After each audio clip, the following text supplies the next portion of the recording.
Burkina Faso kɛrɛnkɛrɛnnenya Wagadugu dugu kɔnɔ jamanaden dɔw bɔra k'u ka nisɔngoya yira ka taa bɛnkan sɛbɛn min bɛ Faransi ani Burkina Faso cɛ tigɛdi ɲɔgɔnma sira kan sɔrɔdasiko ra n'an ko ale ma ko accord de coopération militaire.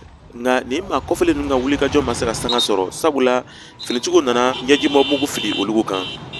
Nous allons faire court à court pour les partis dire à la France, les Français noirs et les Français blancs ou rouges là, ils vont tous partir. Il faut qu'ils dégagent.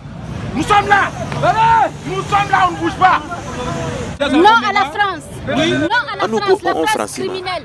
La France est notre ennemi. La France est notre parrain du terrorisme. La France est la France qui donne l'armée et les ressources de ravitaillement aux groupes armés qui attaquent et qui tuent nos familles, qui endeuillent nos familles.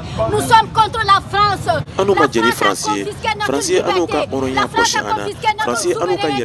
La France a tout confisqué dans son accord du 24 avril 1961. La France est un criminel. La France nous a aliénés.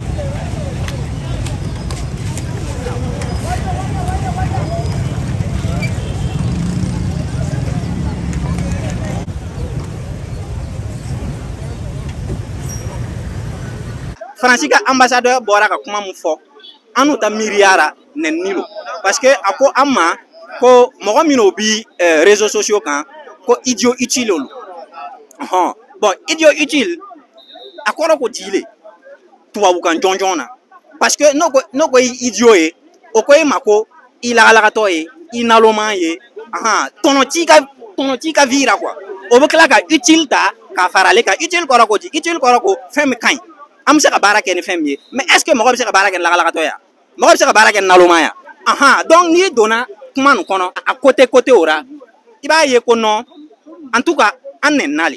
Hakilina jigira fasoden ninnu ka wulikajɔ b'a ka ɲɛfɔli sɔrɔ kabi don min na Faransi ka lasigiden min bɛ Burkina Faso Luc Alad ale y'a fɔ ko Burkina Faso kɔnɔ ko maa minnu bɛ bɔlɔlɔsira kan ko olu bɛ komi i n'a fɔ lagalagatɔ nafamaw minnu tɛ ko caman lɔn nka u bɛ ko caman fɔ.